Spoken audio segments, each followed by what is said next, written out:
ulang mencerita tentang urusan-urusan ilmu batin atuh kudu make batin deui ulah di dalam make ieu atuh lamun deuleuh make mata ieu mah nu bener jelema lu bener tapi deuleulah ku dieu aya tanda-tanda keanehan-keanehan renungkeun ku urang hamba Allah makhluk Allah dina maziah jeung keanehan-keanehanana anu ngadukung kana maziah anu ngadukung kana darajat manehanan polkeun mulai urang ngepol lelembutan ku urang dihijikeun sesuai jeung aturan engke mah salat teh asal lelembutan lain urang ketika urang geus ngasupkeun zikir kana lelembutan urang teh dihijikeun jadi urang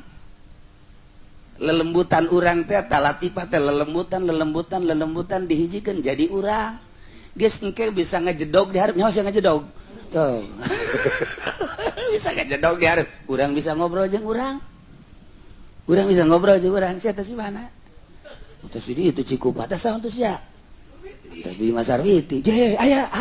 ajak atuh ai atuh lain kos kitu ngobrolna ge bego manjang ngobrol kos kitu wali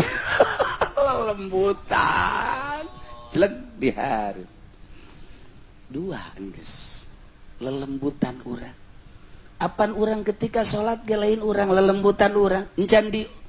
diatur mah encan diurus moal bisa dipaksakeun ku kumaha ge moal bisa ieu mah sakadar carita bae heula